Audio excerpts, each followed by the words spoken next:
Welcome to dial news special debate. America ఏం చేయబోతోంది? అక్కడ సెటిల్ అయినటువంటి ఇండియన్స్ ని ఇంకా క్లియర్ కట్ గా చెప్పాలంటే తప్పుడు ధృవీకరణ పత్రాలతో అక్కడ వ్యాపారాలు చేస్తున్న కంపెనీలు ప్రారంభించిన నివాసం ఉంటున్నటువంటి ఇండియన్స్ ను తరిమేస్తుందా అమెరికా అనేటువంటిదే ఇప్పుడు ప్రశ్న.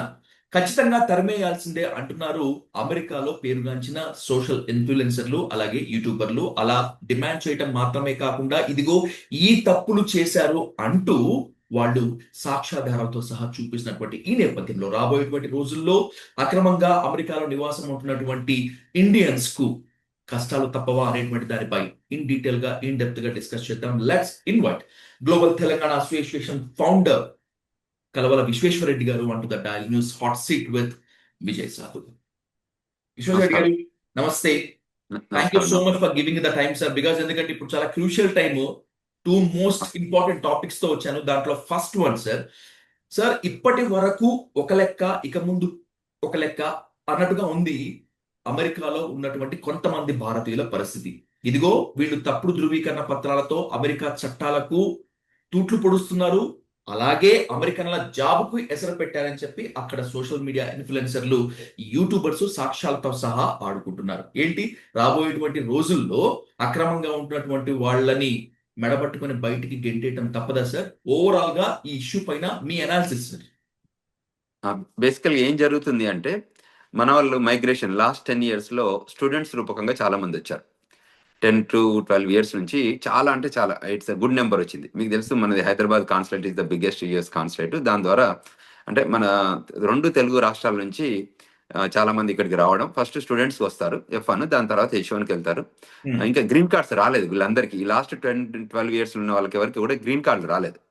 సో వచ్చిన F1 స్టూడెంట్స్ కూడా చాలా మంది ఏం చేశారంటే while they are here on the masters, వాళ్ళు కొంతమంది పార్ట్ టైం జాబ్ చేశారు. అంటే outside on campus job కాకుండా పార్ట్ టైం జాబ్ చేశారు వేరియస్ ప్లేస్లలో, gas station, grocery store, liquor store. ఎందుకంటే మనం అవన్నీ చాలా చూసాం. ఇప్పుడు చూసాము, కొన్ని సంఘటనలు జరిగాయి. అందులో మన పిల్లలు కూడా చాలా మంది చనిపోయారు కూడా.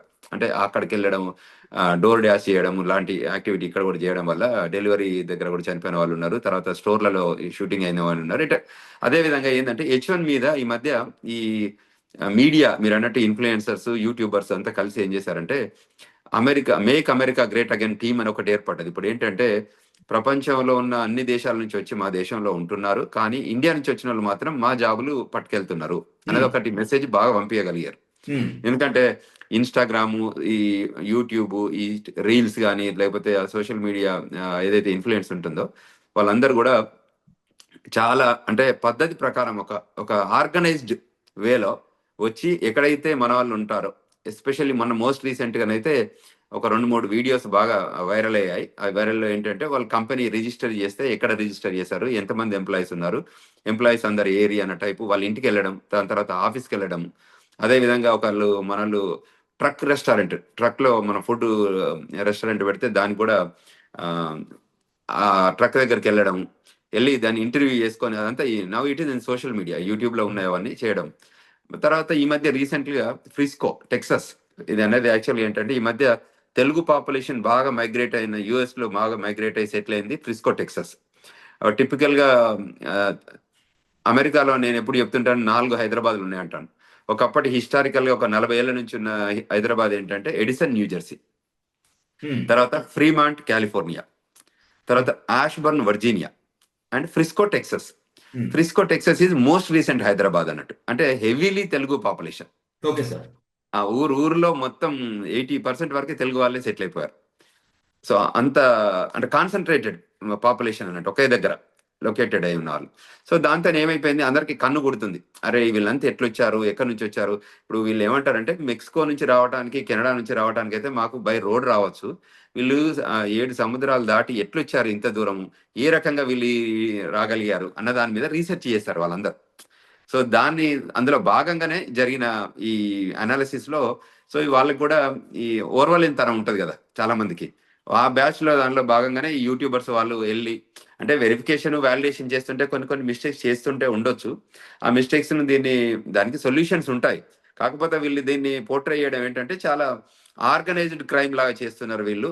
మావి జాబ్స్ అంటే ఏదైతే మీరు వచ్చి ఐటీ జాబ్లే చేయకుండా మా జాబులు కూడా మా గ్యాస్ స్టేషన్లో, లిక్కర్ స్టోర్లో, గ్రోసరీ స్టోర్లో, ఎక్కడైతే ఎక్కడైనా అంటే అమెరికన్ ఎంప్లాయ్మెంట్ని కూడా మీరు తీసుకుంటున్నారు, which is totally against to the H1B rules, against F1 rules. అంటే F1 ఏదైతే మనం ప్రామిస్ చేసి వచ్చామో అదే విధంగా H1 ఏ రకంగా ప్రామిస్ చేసి వచ్చామో అవి కాకుండా మీరు వచ్చారన్నారు. తర్వాత H1Bలో ఉన్నప్పుడు కూడా వాళ్ళు కంపెనీస్ పెట్టుకోవచ్చు, కానీ they cannot work for that company. So అటువంటి ఐడియాలజీ ఉంటుంది. సో అది కాకుండా మన వాళ్ళు వెళ్ళి ఇప్పుడు ఈ ట్రక్ నిన్న రీసెంట్ ఒక వీడియో చూసాను. ఆ వీడియో సారా గంజాలెస్ అనే ఆమె యూట్యూబర్ వచ్చేసి ఇంటర్వ్యూ చేస్తుంది. It's public access file, anybody can access. ఆమె అన్ని వచ్చి ఏంటి కంపెనీ రిజిస్ట్రేషన్ నీ పేరు మీద ఉంది, నువ్వు వచ్చి ఇక్కడ జాబ్ చేస్తున్నావు, చూడు నువ్వు ఆర్డర్లు తీసుకుంటున్నావు, ఫుడ్ ఆర్డర్ అంటే బేసికల్ గా ఆయన ఫుడ్ ఆర్డర్ తీసుకుంటున్నావు అంటే ఆయన అంటే నా వైఫ్ పేరు మీద ఉంది అని ఆయన ఆర్గ్యుమెంట్. ఇది అంటే వైఫ్ పేరు మీద ఉన్నా నువ్వెందుకు పని చేస్తున్నావు ఇక్కడ, you are not suppose to work. అంటే నేను వర్క్ చేయట్లేదు, నేను హెల్ప్ చేస్తున్నాను ఈయన చెప్పడం. ఓకే అంటే sir. There is good conversation అన్నట్టు. సో బేసికల్ గా ఏంటంటే ఏం జరుగుతుందంటే ఇక్కడ మన లిమిట్ లో, మన పరిమితుల్లో, మన పరిధిలో ఉంటే ఇబ్బంది ఏం లేదు. కానీ ఎప్పుడైతే మనం లా ఆఫ్ ద ల్యాండ్ కాకుండా మన సొంత దానికి ఉన్న లూప్ హోల్స్ అడ్వాంటేజ్ గా తీసుకొని ఏదైనా చేయాలనుకుంటే ఒకప్పుడు జరిగింది, అంటే హిస్టారికల్ గా కొన్ని సంవత్సరాలుగా జరిగింది. ఇప్పుడు కూడా అలా జరుగుతుంది అనుకుంటే కష్టం. ఇప్పుడున్న డిజిటల్ ఏజ్ లో, ఇప్పుడున్న ట్రాన్స్పరెన్సీలో, ఇప్పుడున్న ఇదంతలో ట్రాకబిలిటీ ఈజీ అయిపోయింది. అంటే ఏదైనా ఈజీగా ట్రాక్ చేయగలుగుతాం. సో ఇటువంటి సిచ్యువేషన్స్ లో మనం కొన్నిట్లలో అంటే if you're eligible to do it, you please do it. అంటే the purpose of coming America is you have a purpose which is F1. అంటే ఈ స్టూడెంట్ చదువుకోవాలి, అంతేగాని బయట వెళ్ళి ఆథరైజ్డ్ వర్క్ చేయొచ్చు, within the campus job చేయొచ్చు, కానీ outside the campus you should not work. There is nothing doing అంటే అంతే. యూ కెనాట్ వర్క్ అంటే వర్క్ అంతే, కానీ you will find A way to go and work. అంటే అది ఏమవుతుంది, ఇబ్బంది ఎవరికి ఇబ్బంది కాదు, దట్ ఇండివిజువల్కి ఇబ్బంది అవుతుంది. One day or the other day it will come and back byte you. ఇక్కడ పోర్ట్ ఆఫ్ ఎంట్రీలో ఎక్కడో కానీ వయలేషన్ అయినప్పుడు డిపోర్ట్ అవుతారు. సో వాళ్ళు పెట్టిన ఎఫర్ట్ అంతా వేస్ట్ అవుతుంది. అదే విధంగా H1B కూడా, H1B వర్కర్ స్కిల్డ్ వర్కర్ కింద వచ్చాం మనం ఇక్కడికి. స్కిల్డ్ వర్కర్ మీద వచ్చి ఐటీ జాబ్ చేద్దామని వచ్చాం. సో మనం ఐటీ జాబే చేయాలి until you get on green card or work permit వచ్చే వరకు. అప్పుడు you are entitle to do many businesses. అంటే once you get the green card you do multiple business, you can incorporate 10 కంపెనీలు చేసుకోవచ్చు, 10 types of business చేసుకోవచ్చు. కానీ while you are on H1B you cannot. So you can start a company but there is so much restrictions. అంటే H1B లో కూడా ఆ restrictions మనం obey చేయాల్సింది ఉంటుంది అన్నట్టు. అట్లా అడ్వాంటేజ్ గా తీసుకొని షార్ట్ కట్లలో కానీ, బ్యాక్ డ్రాప్ లో కానీ, బ్యాక్ రౌటెడ్ లో కానీ మనం ప్రయత్నం చేస్తే ఏమవుతుంది అంటే ఇట్లే అంటే తెలిసిపోతుంది. అంటే one day or the other day it will come out. So work permit ఉండి వాళ్ళు బిజినెస్ చేసుకుని చేసుకోవచ్చు, కానీ మనం కనబడొద్దు అక్కడ. మనం కనబడితే ఆటోమేటిక్ ఇప్పుడు అందరికీ ఆల్రెడీ మన మీద కన్నేస్తున్నారు. సో ఎక్కడైతే మిస్టేక్స్ ఉన్నాయో వెతకడానికి వాళ్ళు ప్రయత్నం చేస్తున్నప్పుడు మనం ఇంకా మోర్ మిస్టేక్స్ చేస్తే వాళ్ళకి రెడీ హ్యాండెడ్ గా దొరికిపోతాం కదా. సో అందులో కొద్దిగా కేర్ఫుల్ గా ఉంటే బాగుంటది. ప్లస్ అంటే వాళ్ళు వాళ్ళ రైట్ గురించి ఫైట్ చేసినప్పుడు మనం మన రైట్ గురించి కూడా ఫైట్ చేయొచ్చు, ఇబ్బంది ఏం లేదు. కానీ మన వయలేషన్స్ ఉంటే ఇబ్బంది. అంటే ఏమైపోయింది అంటే ఇప్పుడున్న ట్రెండ్, మార్కెట్ లో ట్రెండ్ ఎలా ఉంది అంటే దే ఆర్ అబ్జర్వింగ్ అస్. అంటే మన ప్రజెన్స్ ఎక్కువ కనబడేసరికి వీళ్ళు ఏం చేస్తున్నారు, ఎట్లొచ్చారు, ఏమిటి అనేది ఉంటుంది కదా. ఇప్పుడు మన ఇండియాలో కూడా ఉంటే మన స్ట్రీట్ లో ఎవరు మంచి ఇల్లు కట్టుకుంటే నీ ఇల్లు ఎట్లా కట్టాడు ఇంత గొప్పగా, దీని సంగతి ఏంటి, డబ్బు ఎట్టుకెళ్ళి వచ్చింది, ఇవన్నీ కూడా ఆలోచన విధానం ఉంటది కదా. సో అట్లే ఇక్కడ కూడా మన వాళ్ళు ఏంటంటే lavish living, cars, luxury homes, ఇవన్నీ చూసేసరికి ఏమవుతుంది అంటే వాళ్ళకు కూడా ఇదేంటి మేము ఇప్పుడు ఇన్నేళ్ల నుంచి ఇక్కడ ఉంటే మాకు రాంది, వీళ్ళు ఎట్లొచ్చారు, ఏమైనా షార్ట్ కట్స్ ఉన్నాయా, మనల్ని సిస్టమ్ ఏమైనా డిసీవ్ చేస్తున్నారా అనేది వాళ్ళు ఏం చేస్తారంటే you see something you say something అని ఒక లా ఉంటుంది ఇక్కడ. Okay sir. Okay. If you see something and observation you say something. So వీళ్ళు ఏం చేస్తారు, if they see that so many people are around, then ఇక్కడ డిపార్ట్మెంట్స్ ఉంటాయి కదా, government departments. So department of homeland security ఉంటుంది, department of labour ఉంటుంది, department of ICE ఉంటుంది, immigration custom enforcement ఉంటుంది. ఇవన్నీ డిపార్ట్మెంట్లకి వీళ్ళకి ఈజీగా చెప్పడానికి ఆస్కారం ఉంటుంది. సో ఒకసారి when you file A complaint అంటే వాళ్ళు ఇన్వెస్టిగేషన్ ఆడిట్ పక్కకు పెడితే కంప్లైంట్ చేస్తే మాత్రం 100% వాళ్ళు ఇన్వెస్టిగేషన్ చేస్తారు. ఎందుకంటే ఆ కంప్లైంట్ అది అందరికి రికార్డ్ అవుతుంది అన్నట్టు. సో ఇప్పుడు మన దగ్గర ఇప్పుడు ఈ మధ్య అడుగుతున్నారు చూడండి, they are asking about all the information, freedom of information act according to ఇండియాలో. సో ఫోయా అంటాం ఇక్కడ US లో కూడా. అక్కడ right to information act, in ఇండియాలో RIT అంటే right to information act, RIA. అట్లే అమెరికాలో ఏమంటే ఫోయా అని ఉంటుంది, freedom of information act. So అందులో భాగంగా మన దగ్గర RTI రైట్ టు ఇన్ఫర్మేషన్ అంతే సార్. సో అలా ఇక్కడ ఫోయా అని ఉంటుంది, freedom of information act. Okay, okay, freedom of information act. So దీంతో ఇన్ఫర్మేషన్ యూ కెన్ కలెక్ట్, దాంతో you can get it everything అంటే సేమ్ ఆర్టీఐ లాగానే, సిమిలర్ టు ఆర్టీఐ, బట్ యూఎస్లో in different wording use. So in that line వాళ్ళు ఏం చేస్తారంటే they are grabbing all the information. Plus ఇంకోటి digital ఏజ్లో they can track anything. ఇప్పుడు ఈ కంట్రీలో మనం వచ్చిందంటే, నేను ఈ 28 ఏళ్లలో నేను ఈ కంట్రీలో ఉన్నా అంటే 28 ఏళ్లలో నేను ఎక్కడున్నా, ఏ హౌస్లో ఉన్నా, ఏ ఫోన్ నెంబర్తో ఉన్నా, ఏ కంపెనీలో పనిచేసినా, everything it's open public news. It's not that anymore private. నా డేట్ ఆఫ్ బర్త్ సహా మొత్తం అందులో ఉంటుంది క్లియర్గా. అంటే ప్రతి ఒక్కరిది కూడా ఇప్పుడు అంత ఇన్ఫర్మేషనల్గా ఉంది కాబట్టి ఈ టైంలో మనం చాలా జాగ్రత్తగా ఉండి, మనం ఏ పర్పస్కి అయితే ఈ దేశానికి వచ్చామో, ఏ పర్పస్కి అయితే ఇక్కడ వర్క్ చేస్తున్నామో, ఆ పర్పస్ లిమిటేషన్లో ఉండి, ఏదైతే యుఎస్ ఇమిగ్రేషన్ లాస్ కోసం మనం ఇక్కడ ఒబే చేయడానికి వచ్చామో వాటిలో ఒబే చేస్తే ఇబ్బంది ఉండదు. కానీ ఎక్కడైతే మనం వయలేట్ చేస్తామో, వయలేట్ చేసినప్పుడు వాళ్ళు కాంప్లైంట్ చేస్తున్నారు. ఇంకొకటి ఏంటంటే, ఇక్కడ సపోజ్ 4 రెస్టారెంట్స్ ఉన్నాయి ఇండియన్ రెస్టారెంట్లో. సో ఒక రెస్టారెంట్ నడవట్లేదు ఎగ్జాంపుల్, ఆ రెస్టారెంట్ ఆయనే కంప్లైంట్ చేయొచ్చు. ఎవరు మిగతా రెస్టారెంట్ల మీద ఇట్లా అక్కడ వచ్చి ఇల్లీగల్ వాళ్ళు పనిచేస్తున్నారని చేయొచ్చు. ఇప్పుడు ఏమైపోయిందంటే ఎవరికి తెలియదు కదా. సో తర్వాత మన వాళ్ళకు కూడా కంటగింపు మొదలైంది అక్కడక్కడ. సో ఓర్వలేనితనం ఉండి ఏంటంటే వీళ్ళు ఎక్కువ డబ్బు సంపాదించుకుంటున్నారు, ఎక్కువ చేస్తున్నారు అనేది. అంటే హైదరాబాదు కల్చర్ను కానీ ఇక్కడ దాని సిస్టమ్ కానీ మళ్ళీ ఇక్కడికి అందరు వచ్చారు కాబట్టి, సో ఇక్కడికి వచ్చాక కూడా చాలా మంది especially Dallas is more vibrant in Telugu community migration అని అనుకున్నాం. కానీ సో ఇప్పుడు ఏమైపోయింది, ఆ కౌంటీ, ఆ ఫ్రిస్కోలో ఉన్న కౌంటీ, ఆ కౌంటీ ఏదైతే ఉందో ఆ కౌంటీలో ఉన్న చాలా మందికి తెలిసిపోయింది.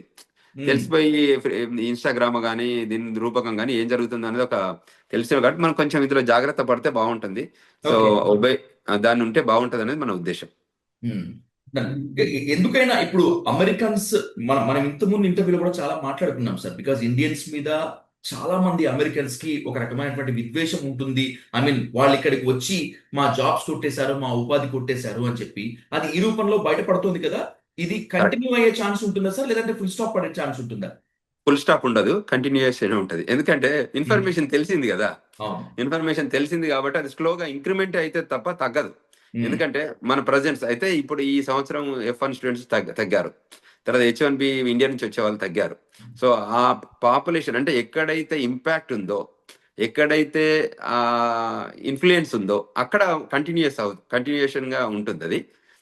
బట్ అదర్ సిటీస్ కి ఇంకా ప్రాకలేదు. మెల్లిమెల్లిగా అంటే సోషల్ మీడియా కదా. ఇప్పుడు అమెరికా పెద్ద country. So even if it something happen in Dallas, America అంతా చూస్తుంది కదా. సో అక్కడ అంటే ఇప్పుడు ఊర్లలో, రూరల్ విలేజ్లలో వచ్చి మనం బ్రౌన్ కలర్ అంటాం, మనం బేసికల్ గా brown colour. So brown colour వాళ్ళు కనబడుతుంటే వీళ్ళు డౌట్ గా చూస్తుంటారు అన్నట్టు. సెంట్రల్ స్టేట్లలో ఇప్పుడు eastern states, western states, north, south ఏమవుతుంది అంటే మోర్ ఇమిగ్రెంట్ పాపులేషన్ ఉంటుంది. ఇప్పుడు కాలిఫోర్నియా అనుకోండి, న్యూయార్క్ అనుకోండి, వాషింగ్టన్ DC అనుకోండి, ఇట్లాంటి స్టేట్లు, షికాగో అనుకోండి, డెట్రాయిట్ అనుకోండి, ఈ మేజర్ ఇమిగ్రెంట్ స్టేట్స్ దానిలో ఎక్కువ ఉంటే దే డోంట్ మైండ్. బట్ ఎక్కడైతే సెంట్రల్ స్టేట్స్ లో పాపులేషన్ ఇంక్రిమెంట్ అవుతుంటే ఏమవుతుంది, వీటిని మనం బ్లూ స్టేట్స్, రెడ్ స్టేట్స్ అంటాం అన్నట్టు. ఇక్కడ అమెరికన్ ఎలక్షన్స్ ఎట్లా బ్లూ స్టేట్స్, రెడ్ స్టేట్స్ అంటే, బ్లూ అంటే democratic party affiliations, major presidents or voting వాళ్ళకి ఎక్కువ ఇన్ఫ్లుయెన్స్ అయ్యేది.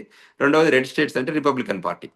So republican party more idealistic, right wing of country అన్నట్టు. సో అందువల్ల ఇక్కడ సెంట్రల్ స్టేట్స్ అన్ని రైట్ వింగ్ ఉంటాయి మేజర్ గా. సో అందువల్ల మనం అబ్జర్వ్ చేస్తూ జాగ్రత్తగా మెదిలితే బాగుంటుంది. కాకపోతే ఇంకా మనం ఇటువంటి వాటిలో మిస్టేక్స్ చేస్తే వాళ్ళు అరెస్ట్ చేస్తారు ఏదో రోజు. ఒకవేళ వాళ్ళు అబ్జర్వ్ చేసి ఇది కంటిన్యూస్ గా జరుగుతుంది, వయలేషన్ చేస్తుంటే అరెస్ట్ చేసి డిపోర్ట్ చేస్తారు. Done sir, I conclude with one question for this topic sir. ఇప్పటికైనా భారతీయుల్లో మార్పు వస్తుందా? సత్ప్రవర్తన కలుగుతుందా? సత్ప్రవర్తన అటువంటి పదం వాడటం కాస్త ఇబ్బందికరంగా ఉంటుందేమో వింటే చూసే వాళ్ళకి, కానీ తప్పటం లేదు. బిహేవియర్ మార్చుకుంటారా? అంటే అమెరికన్స్ వచ్చి ఇదిగో ఇది ఇండియన్స్ బుద్ధి, ఇంత క్రిమినల్ నేచర్ ఉంటుంది అని వీళ్ళకి అని చెప్పి సాక్ష్యాలతో ప్రూవ్ చేస్తుంటే ఎందుకు తలదించుకోవాల్సిన పరిస్థితి ఏంటి? ఇప్పటికైనా మార్చుకుంటారా? మార్చుకోవాలి, తప్పకుండా మార్చుకుంటేనే బాగుంటుంది. ఇది ఒకరిద్దరితో కాదు, దాన్ని ఇండియాకి ఆపాదిస్తున్నారు, అంటే తెలుగు సమాజానికి ఆపాదిస్తున్నారు, అంటే చేసిన మిస్టేక్స్ ని. సో అంచేత అందరికి కూడా రిక్వెస్ట్ చేస్తున్నాం మేము ఒబీడియంట్ గా వాళ్ళందరికి కూడా. ఎందుకంటే మనం ఇక్కడికి వచ్చిన పర్పస్ కోసం ఉండండి, ఉండడం వల్ల మీరు సక్సెస్ కావాలనే కోరుకుంటున్నాం అందరం. అంటే మీరు వచ్చిన పర్పస్ కోసం ఉండి, అది F1 కానివ్వండి, అది H1 కానివ్వండి, బిజినెస్ కానివ్వండి, అంటే మనం చేసే యాక్టివిజం అంటే +-3% ఈజ్ ఓకే గానీ, మనం +-30% ఈజ్ నాట్ ఓకే. సింపుల్‌గా చెప్పాలంటే. అంటే మనం చేసే యాక్షన్‌లో ఇప్పుడు తెలియక చేయడం మిస్టేక్ అంటారు. తెలిసి కావాలని చేయడం విల్‌ఫుల్ వయలేషన్ అంటారు. మీకు క్లారిటీ వచ్చింది కదా! తెలియక చేయడాన్ని మిస్టేక్ అంటారు. మిస్టేక్‌లో తెలవకపోతే సార్. మిస్టేక్ కూడా ఆ! తెలిసి కావాలని చేసేదేంటంటే విల్‌ఫుల్ వయలేషన్. అంటే విల్‌ఫుల్‌గా మనకు తెలిసి మనం వయలేషన్ చేస్తుంటే దానికి శిక్షలు వేరే ఉంటాయి. సో, అంటే గవర్నమెంట్ ఇచ్చే శిక్షలలో కూడా ఇప్పుడు మనోళ్ళు కూడా చాలా మంది రకరకాల శిక్షలు కూడా పడుతున్నది. జైలుకి కూడా ఎళ్తున్నారు. సో, అవి చూసి ఇప్పుడు మనం మోస్ట్ రీసెంట్‌గా మాకు వచ్చిన కేసులలో చూస్తే మనీ లాండరింగ్ కేసులలో దొరికారు. సో, మనీ లాండరింగ్ కేసులో అమెరికాకొచ్చిన పర్పస్ ఏంటి? చదువుకోవడానికి, జాబ్ చేయడానికి. మనీ లాండరింగ్ కేసులు చేయాలని మనం అనుకోని వస్తున్నామా? అంటే దానికి రిపర్కేషన్ తెలుసు కదా! మనం చేస్తున్న యాక్షన్ మనం ఏమి జువెనైల్ కాదు. మనం అండర్ 21 లేము. 21 అండ్ అబోవ్ ఉండి అమెరికాకొచ్చినప్పుడు, అమెరికాలో మాస్టర్స్ చదువుతుంటున్నప్పుడు ఎవరైనా ఆఫర్ చేస్తే కూడా మనం డినై చేయాలి. ఇటువంటిది ఉంది, ఇట్లా చేయండి, ఇది చేద్దాం అంటే మనకు తెలియదా? వాళ్ళు చేపిచ్చేది ఏంటి రైటో రాంగో జడ్జ్ చేసుకునే అంత లేమా మనం? సో, అటువంటప్పుడు అందులో ఎళ్లి ఇప్పుడు జైల్‌లో పడ్డారు. ఇప్పుడు జైలు నుంచి బయటికి రావాలంటే లాస్ట్ 24 మంత్స్ నుంచి they are in the jail. So, వాళ్ళు బయటికి రావాలంటే చాలా ఇబ్బంది. అంటే కొన్ని వయలేషన్స్‌తో జాగ్రత్తగా ఉండకపోతే ఇబ్బంది మనకే. ప్లస్ ఇంకా ఫ్యూచర్‌లో ఇంకా ముందు ఇంకా ఎటువంటి వాటికైనా మనం చాలా జాగ్రత్తగా ఉండాలి. ఒబీడియంట్‌గా ఉండాలి. మనం వచ్చిన పర్పస్ మీద నిలబడి ఉండాలి. ఏ పర్పస్‌కి ఇక్కడికొచ్చామో ఆ పర్పస్‌లోనే రిస్ట్రిక్ట్ కావాలి. అంటే ఆ లిమిటేషన్, ఆ పరిమితులకు, ఆ పరిధి లోపలనే మనం పనిచేయగలిగితే ఏమాత్రం ఇబ్బంది లేదు. ఏదైనా సమస్య ఉన్నా కూడా అంటే తెలియక చేసి మిస్టేక్ చేస్తే we are there for them. మేము వాళ్ళని ప్రొటెక్ట్ చేస్తాము. వాళ్ళ కోసం ఫైట్ చేస్తాము. వాళ్ళు మిస్టేక్‌లో వాళ్ళ మిస్టేక్ అయినా, బయటోళ్ళ మిస్టేక్ అయినా మేము బయటికి తీసుకొస్తాం జైలు నుంచి కూడా. కానీ విల్‌ఫుల్ వయలేషన్ చేసి ప్లీడింగ్ గిల్టీ చేస్తే మొన్న రీసెంట్‌గా మనకొకటి వర్జీనియాలో కూడా ఒకటి ప్లీడ్ గిల్టీ అయింది. రకరకాల issues. It's all public access file. అందరూ ఇప్పుడు చూస్తున్నారు, తెలుస్తుంది కాబట్టి మనం దీనివల్ల చెప్పేదేంటంటే మిగతా వాళ్ళని జాగ్రత్తగా ఉండండి. అట్‌లీస్ట్ ఇందులో పరిమితులకు లోబడి మీరు పనిచేయండి. మీరు గొప్పగా ఉంటారు. పరిమితులు దాటి పనిచేస్తే మీరు ఇబ్బందులలో ఉంటారు. జైల్‌లో ఉంటారు. మళ్ళీ డిపోర్ట్ అయితారు. సో, ఇన్ని రోజులు మీరు చేసిన కష్టం కూడా వేస్ట్ అవుతుంది. Thank you. Thanks a lot for the joining in the debate, sir. Thank you much. Thank you very much. Thank you. By.